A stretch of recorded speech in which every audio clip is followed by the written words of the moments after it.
5 जुगाड़ू बहू का सब्जियों का घर, फ्रिज और कूलर। आज तो मजदूरी में पैसे कटकर मिले हैं। हाँ भैया, आपने सही कहा। चलो अब घर चलते हैं। तीनों भाई घर लौट आते हैं। भैया आ गए आप? ये लो पानी पी लो। घर में कोई दिखाई नहीं दे रहा, कहाँ गए हैं सब लोग? मेरी पत्नी और आप सभी की पत्नियां नदी किनारे गई हैं पानी लाने के लिए। अच्छा हुआ तुम तीनों आ गए। घर में राशन नहीं है, उनके आने से पहले घर में राशन डलवा दो। माँ, आज तो बहुत पैसे कम मिले हैं। इतने से पैसे में राशन कहाँ से आएगा?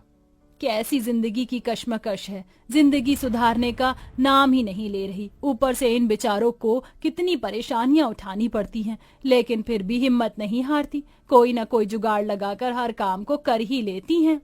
सुजाता के इतना कहने के बाद कुछ ही देर में पांचों बहू नदी किनारे से पानी भरकर घर पर ले आती हैं।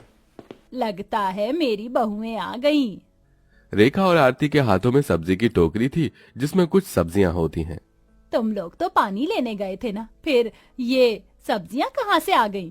माँ जी, हम गए तो पानी ही भरने थे, लेकिन ये वो सब्जी है जो हमारे खेत से उगी है। ज्यादा गर्मी की वजह से ये रात भर में ही सड़ गई। जिन जिन की सब्जियां इस तरह खराब हुई थी उन्होंने हमें सब्जी वापस लौटा दी। हाँ माँ जी, दीदी ने सही कहा। मुझे तो समझ नहीं आता, पता नहीं इन गांव वालों को हुआ क्या है। अरे जब हमने कल बेच दी थी सब्जी तो फिर आज लौटाने की क्या जरूरत थी?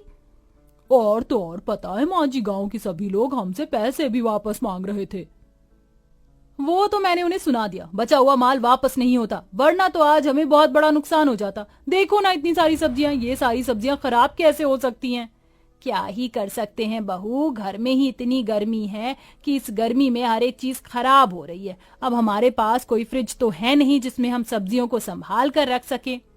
हाँ माँ जी, आपने बिल्कुल सही कहा, हम लोग कर भी क्या सकते हैं। पांचों बहू घर के अंदर आने के बाद घर के काम करने लगती हैं। शाम का समय होता है, कोई चूल्हे पर खाना बना रहा होता है तो कोई घर की साफ सफाई में लगा होता है। मैं पूजा कर देती हूँ। ये करेले हैं, मैं छत पर सुखा कर आती हूँ। मंजू इतना कहकर अपने घर की छत पर जाती है, जहां पर करेले थाली में लगाकर सूखने के लिए रखती है।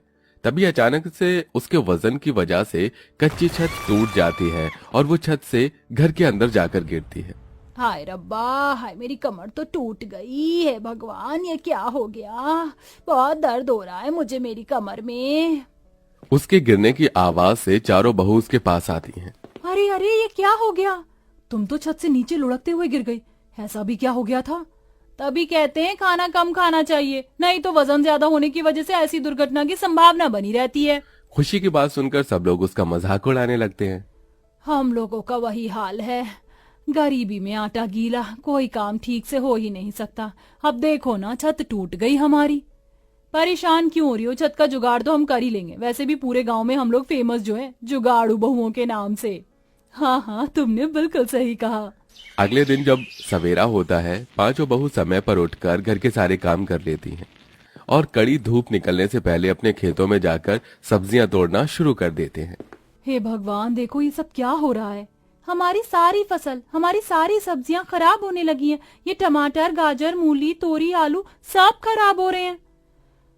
ये सब तो गर्मी की वजह से ही हो रहा है। धूप भी तो बहुत तेज निकलती है। थोड़ी सी बारिश हो जाती तो अच्छा रहता, लेकिन बारिश होने का नाम ही नहीं ले रही।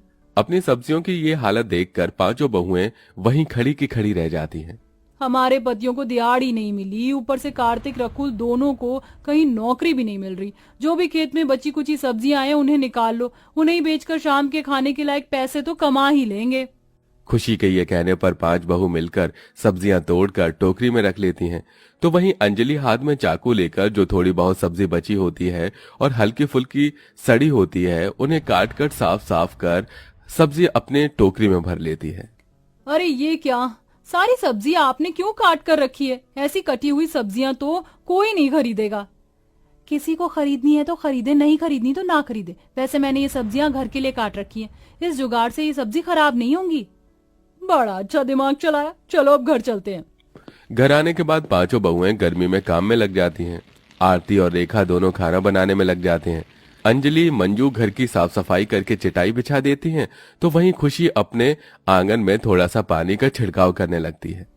बाहू, तुम ये क्या कर रही हो आंगन में? पानी क्यों डाल रही हो? इससे मन की थोड़ी देर के लिए जमीन ठंडी हो जाएगी, बस इसीलिए कर रही हूँ। ये सुनकर सुजाता वहीं खड़ी हो जाती है।